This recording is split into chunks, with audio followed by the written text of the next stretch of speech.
Have you ever read something online that for some reason or another just sticks with you forever, permanently etched into the soggy, wet network of your brain? And I'm not talking about random fun facts or anything like that. Did you know elephants have good memory? I'm talking about something more like deeply personal, perhaps. Like maybe someone was talking shit to you and they said something that struck a nerve, like really deep down to your core.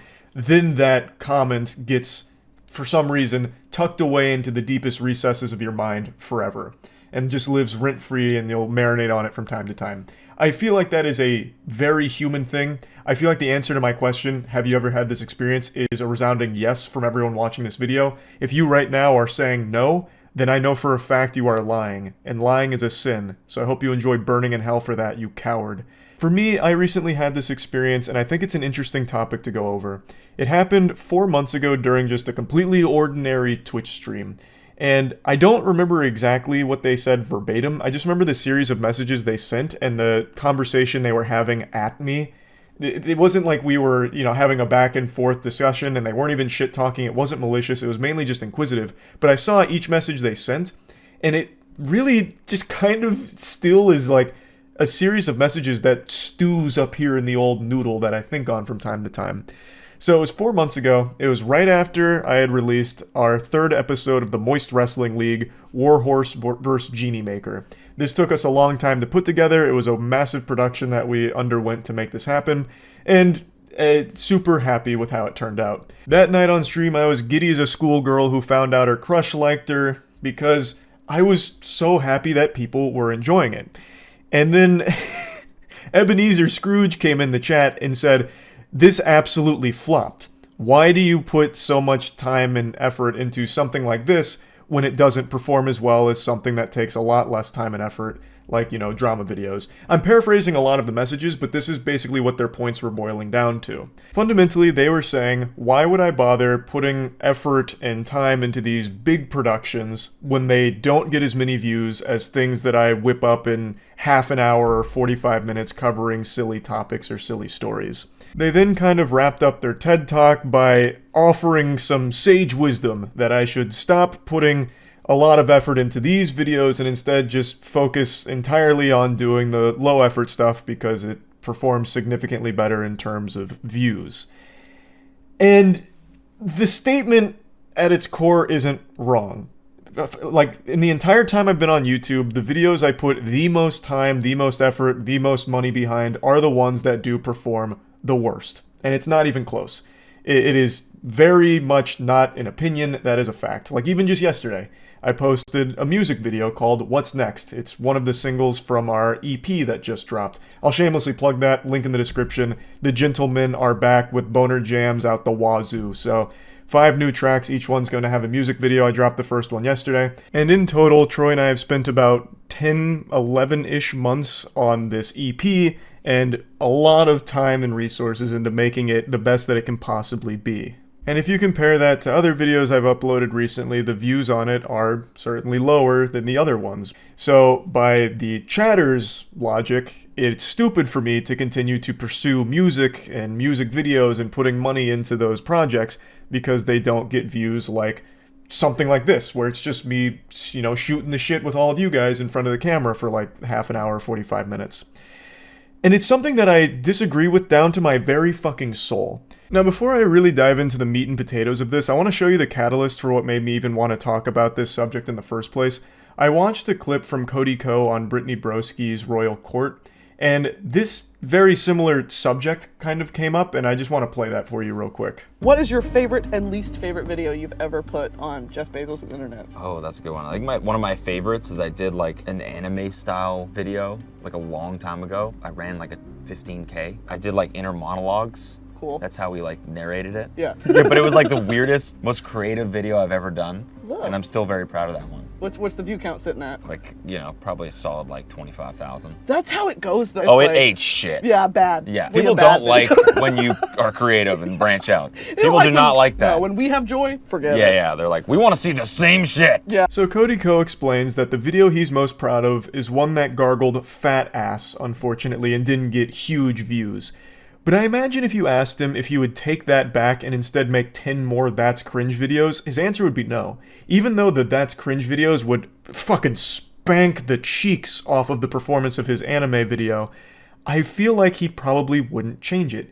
Because even though a lot of people online now look at YouTube as nothing more than a job and a career, if you were just looking at raw numbers and want to just do everything that's going to give you the optimal position in the algorithm, best possible views, and you just end up making the same shit every single time, you yourself are going to be miserable. You take the human and fun element out of what content creation is supposed to be, and I think that's why so many creators get so burnt out, because they just keep doing that, knowing that if they branch out and do bigger, different things, the audience won't necessarily respond in a big way with like the views they're used to or anything. Which is of course rough, but I feel like that's just the current climate of the internet entirely, where everything you do online is looked at really in a big analytical way to maximize your revenue, your views, your position, your social status online, whatever, in order to leverage career opportunities and, make money off of it. And I'm not saying that people are wrong for doing that, of course, like I get it.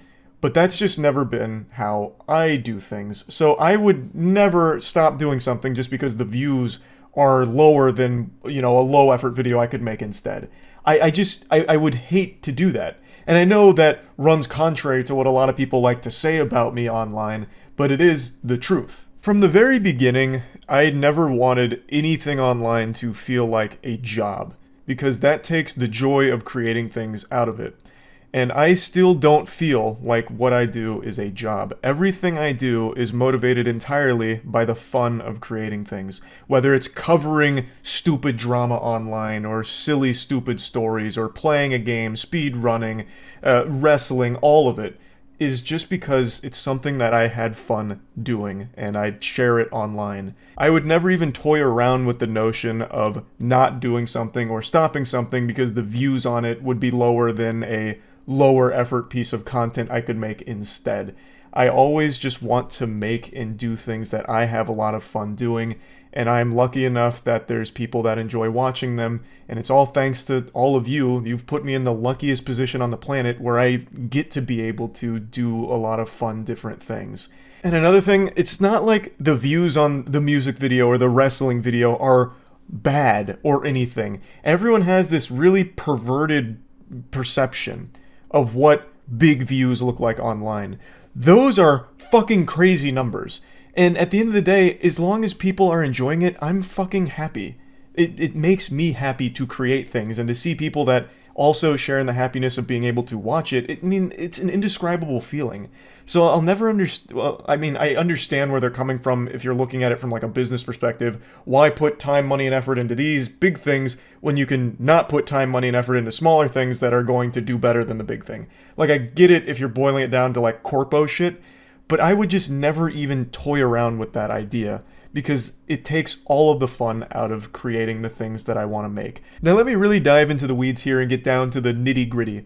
No matter what I say in this video here, there's tons of people that have already made their minds up about me and my motivations behind content. A lot of people believe that it's truly money driven, and an example they use is React content.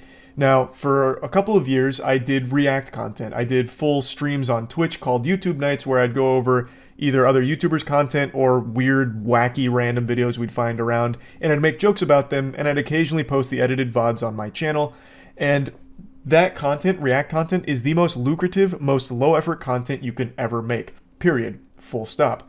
I stopped doing React streams and React content about a year ago now, but no matter what, I've always got the Orochimaru curse mark on my body where I'm labeled a React streamer. Now, a lot of people say the reason I ever did React content in the first place was because of the money. It's very low effort and you make a ton of money off it.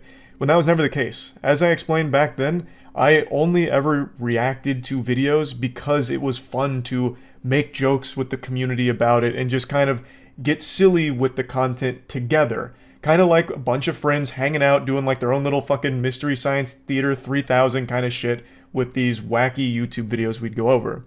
And that was the only reason I did it. It took me a long time to get educated on exactly what kind of harm React content does to the entire creator ecosystem, and it's why I stopped doing it. It came at a cost to the creators, which I never wanted to do, and I never realized it did. So after watching plenty of videos from like Dark Viper as well as other content creators that have covered React content for a long time, I learned that it is not a good practice to engage in, so I stopped doing it entirely. Before anyone starts wagging their finger, there is still one piece of content that I do react to, I suppose, and that's news broadcasts. So like the occasional car chase, like police chase, or if there is a news story I'm covering that has an associated news broadcast, I will watch that. Occasionally a game trailer here and there, but that's it. I never watch other YouTubers' content or anything like that. I know there's plenty of fringe cases you can point to where someone whose content gets reacted to blows up, but that's still not the norm, and it's also still not really an acceptable fair transaction where you just kind of have to cross your fingers and pray that the person who reacts to your video somehow has an audience that will also translate to you. Like, that doesn't happen very often. It does happen from time to time, but it's still not exactly the most optimal of exchanges, I would say. So I stopped and apologized for doing that. But the reason I'm bringing it up now is because it's never been a money-driven thing behind any content I make. And then when it comes to trending topics and drama, if I'm covering it, it's because I'm having fun making jokes about it. Not because it's going to be big in the algorithm or anything like that. It's because it's a situation that I'm getting goofy with, making jokes about, and since I'm always fucking online, I just do it quickly, and it's very fun for me to do. It's never motivated by trying to be the first one to something and talk about it so that way it gets out there quickest. It's just always me sitting here just shooting the shit about something and having fun doing it. I'm not a fucking journalist. I am not a news anchor. I am a goober who sits here and just makes silly stuff out of silly subjects or whatever.